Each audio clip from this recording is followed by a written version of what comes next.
జర్నలిస్టులు ఉన్న వాల్యూస్ని పాటించే వాళ్ళు మీరు ఉన్నారని తెలుసుకోవడానికి కోసమన్నా మీరు ఉంటున్నారు.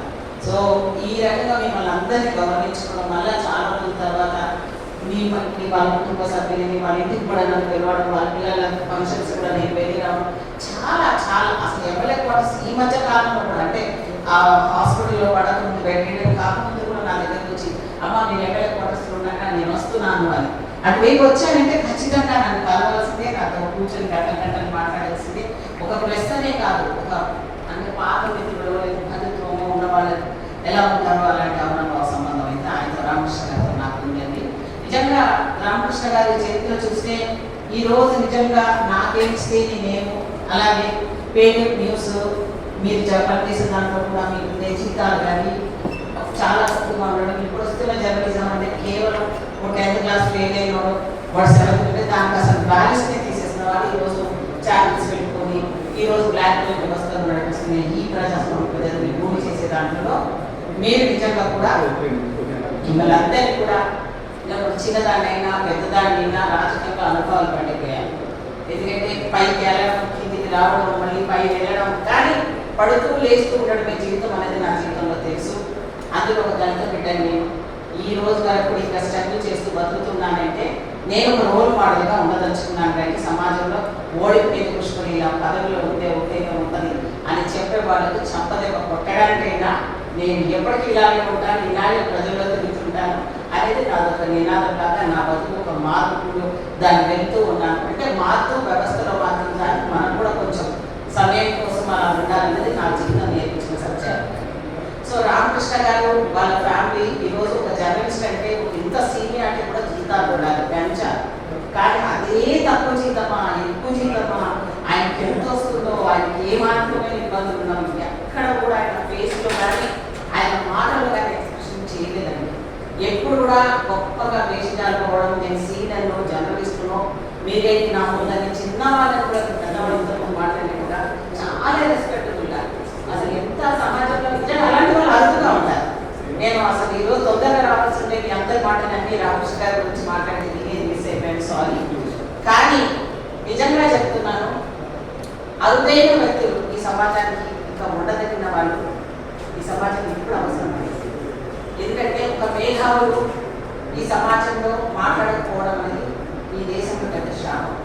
ఇంటలెక్చువల్ మైండ్స్ కూడా ఇన్వాల్వ్ అవ్వకపోవడం, ప్రభుత్వం ఏ ప్రభుత్వం అయినా మీ పాత్ర సక్రమంగా నిర్వహించకపోతే ఈ ప్రజాస్వామ్యంలో మన పెన్నుకున్న పవర్ చూపించకపోతే మనం ఏంటి అనేది మన ఉనికిని పోగొట్టుకోవడమే కాకుండా మన వ్యక్తిత్వాన్ని చంపుకొని బతికిన వాళ్ళకి కిందికి వస్తాను. కాబట్టి నేను బేసికల్గా పెళ్ళైనాక చదువుకున్నా, నేను ఎంఏ చేశాను, లెక్చరర్గా అయ్యాను, ఎయిడెడ్ కాలేజ్లో లెక్చరర్గా చేశాను. ఆ తర్వాత నా ప్రస్థానం అంతా కూడా చాలా ఒడి చూసుకుంటూ సాగుతూనే ఉంటుంది. అలా సాగినా సరే దాంట్లో నేను ఎప్పుడు ఎలాగైతే స్థిరంగా ఉన్నానో రామకృష్ణ గారు కూడా అదే స్థిరత్వంతో ఉంటారు. నిజంగా వారికి హ్యాట్స్ ఆఫ్ అండి.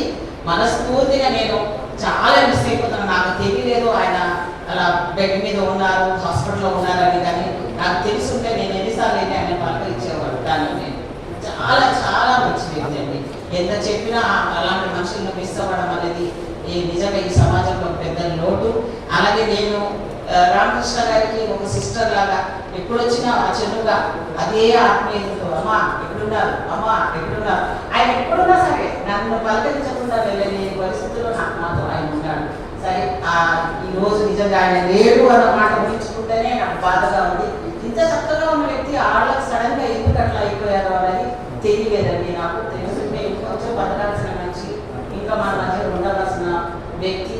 అలాగే ఈ మన మధ్యలో ఉండి నిన్నటి వరకు మనతో తెలియని వాళ్ళు కానీ వాళ్ళ ఫ్రెండ్స్ కానీ ఎప్పుడు కూడా వచ్చే వాళ్ళ ఫ్రెండ్స్ కూడా ఎప్పుడు వచ్చినా ఎవరు పెట్టుకొని మా వాళ్ళమ్మ అక్కడికి తీసుకొని వచ్చి కనిపించేవాళ్ళండి. నిజంగా నాకు బాగా అంటే మామూలుగా చెప్పలేదు. నేను కళలో నేను వస్తున్నాయి రామకృష్ణ గారు ఏంటి వాళ్ళని కానీ. ఎందుకంటే ఒక మనిషి ఏమిస్తే ఏమో నాకేమిస్తే ఏముంటుంది సమాజంలో స్వార్థం, నాకేంటి రావాలి ఈ సమాజంలో ఏమి ఆశించకుండా అమ్మా నీకు ఉంది టాలెంట్ ఉంది, నిన్నెవరు నీ టాలెంట్ నీకు శాపమైంది, నువ్వు ఉండాలమ్మా, నువ్వు రావాలమ్మా, నువ్వు ప్రతి దగ్గర కనపడాలమ్మా అని నన్ను ప్రతి దగ్గర ఎక్కడుంటే నన్ను ఏ ప్లాట్ఫామ్ మీద ఉండండి అక్కడికి నన్ను పిలవంది ఆయన ఉండలేదండి. అది ఎన్ని ఛానల్స్లో పనిచేశాడా, ఎక్కడ చేశాడా, ఈరోజు ఎందుకు నాకు చేసుకుంటున్నా ₹1,00,00,000 ఇచ్చిన మనం గుర్తు చేసుకుంటామా, ఇంకో 2 కోట్లు ఇవ్వాలి అని అంటాం. అదే ఒక మంచి మనసు మిస్ అయితే, మనుషులు మిస్ అయితే అది మన జన్మజన్మల మన గుర్తుండిపోతుంది. పొద్దున్న వేస్తే అయ్యో ఆ మిస్ అయిపోయి మన మిస్సింగ్ అనేది చాలా బాధాకరంగా ఫీల్ అవుతున్నాను. ఈరోజు మొత్తంగా పత్రికా రంగం ఇంకా కూడా మీరు మీ బాధ్యతలు మీ మీరు ఉన్నంత వరకు రామకృష్ణ గారిని ఆదర్శంగా తీసుకొని అది అవిశ్రాంతంగా అంటే నిద్రపోకుండా ఆయన పనిని అలా కంటిన్యూ చేశారు ఆయన. సో అలా మీరందరూ కూడా ఇదే దాంట్లో కంటిన్యూగా ఉండాలని, ఈ సమాజంలో మీరు అంటూ మీ ఐడెంటిటీ తప్పకుండా మేము ఇంతే, మేము సమాజంలో చెప్పదలుచుకుంటూ చెప్తాము అనే గౌరవం మీరు ఉండాలని ఒక సోదరిగా మిమ్మల్ని ప్రార్థిస్తూ వారి కుటుంబ సభ్యులకు నా తీవ్రమైన సంతాపాన్ని, వారు మరి ఎప్పుడు కూడా మనోధైర్యాన్ని పోగొట్టుకోకుండా వాళ్ళకి మీరు ఎప్పుడు కావాలన్నా అత్త అనుకోండి, నన్ను మీ నాన్న భర్త ఉంది మీకు అనుకోండి, మీ నాన్నగారితో నాకున్న సంబంధంలో కాబట్టి ఇప్పుడు వచ్చిన నా నంబర్ తీసుకుని ఇక్కడ హైదరాబాద్ చూడాలని నన్ను కలవడమా తప్పకుండా ఈ కుటుంబం అనేది అంటే ఒక వ్యక్తితో ఒక భద్రత సంబంధంతో కాదు. వీరితో నాకు ఎన్నో రోజుల సంబంధం, వీరున్నారు ఎన్నో రోజుల నుంచి సంబంధం, ఇద్దరు ఉన్నారు పెద్దవాళ్ళు అయిపోయారా చిన్నవాళ్ళు అయిపోయారా కానీ ఆ గురు స్థానంలో గురు స్థానంలో ఎంతైతే విలువ ఉంటుందో పత్రికా విలేకరులకు జర్నలిజానికి సంబంధించిన వ్యక్తులు అంత ఎవరినైనా భయపెట్టించబోతున్నాం. ఆ పేరునే ఒక ఆయుధంగా వాడుకోవచ్చు. సో మీలాంటి వాళ్ళు ఇంకా ఇంకా ఇంకా ఈ సమాజంలో మీ వంతు కృషి చేయాలి. జర్నలిజంలో ఆడపిల్లలు రావాలి. ఎందుకంటే ఆడపిల్లలు రావాలంటే ఇప్పుడు కూడా సరిగ్గా వచ్చే పరిస్థితి లేదు. ఆడపిల్లలు కూడా జర్నలిజంలో ఎంకరేజ్ చేయాలి. సమాజంలో 50% ఉన్న మహిళల మీద అత్యాచారాలు జరుగుతున్నాయి. అలాగే అసమానతలు ఉన్నాయి. ఇప్పుడు కూడా సమాజంలో 75 సంవత్సరాలు కూడా ఈ అసమానతలతో ఈ రోజు క్యాబినెట్ లో కూడా కులాల పరంగా సామాజికంగా చేసేయడంలో రేవంత్ రెడ్డి ముఖ్యమంత్రి గారి నాయకత్వంలో ఈరోజు క్యాబినెట్ విస్తరణలో జరుగుతూ ఉంది. ఆ రోజు నుంచి ఈ రోజు వరకు ఎవరైతే అట్టడుగు స్థాయిలో ఉంటారో వాళ్ళకి న్యాయం జరగాలనేది నా ముఖ్యమైన ఉద్దేశం. అందులో మహిళల పాత్ర ఇంపార్టెంట్ అండి. అది లేకపోతే మీరు అనుకుంటారేమో మేధావులు ఒకళ్ళు సారీ చూసే ఏం అనుకోకూడదు. పక్కన ఆడవాళ్ళు లేకపోతే అది ఏ ప్లాట్ఫామ్ అయినా ఇల్లు అయినా ఏదైనా దానికి కళావిహీనంగా కనపడుతుంది. ఎక్కడైనా 50% మహిళలు కనపడాలి.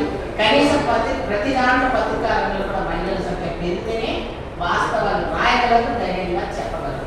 ఆధిపత్యం ఎవరున్నా కూడా ఆ స్థానానికి వెళ్ళే లెవెల్లో అమ్మాయిలు కూడా ఉండాలి. మీ కూతురు కూడా చేస్తూ ఉంది. అట్లా ఇంకా చాలా చాలా ఉంది. అంటే సపోర్ట్ లేక ఈ ఫీల్డ్ అంటే భయపడడం అలాంటివన్నీ ఉండడం వల్ల ఈ ఆడవాళ్ళు రాకపోవడం, ఆడపిల్లలు రాకపోవడం జరుగుతుంది. కానీ మీ నాన్న విధంగా ఉంటే మీరు కూడా అప్పుడప్పుడు ఆర్టికల్స్ పెద్దవాళ్ళ సలహాలు తీసుకొని మీరు అప్పుడప్పుడు ఆడవాళ్ళ బాగా నడుస్తున్నారని ఒక పని చేసి చూపిస్తే మీరు కూడా సంతోషిస్తానని తెలియజేసుకుంటూ నాకు ఈ అవకాశం ఇచ్చిన మీ పెద్దలందరికీ మనస్ఫూర్తిగా ధన్యవాదాలు. ఇక్కడికి వచ్చిన వాళ్ళందరూ కూడా మరి పత్రికా విలేకరులకు సోదరులకు అందరూ కూడా మరి అందరూ కూడా మరి రామకృష్ణ గారిని ఎవరి ఉంటాడు మన మనసులో ఉంటాడని తెలియజేసుకుంటూ మీ అందరి దగ్గర సెలవు తీసుకుంటున్నాను. Thank you so much.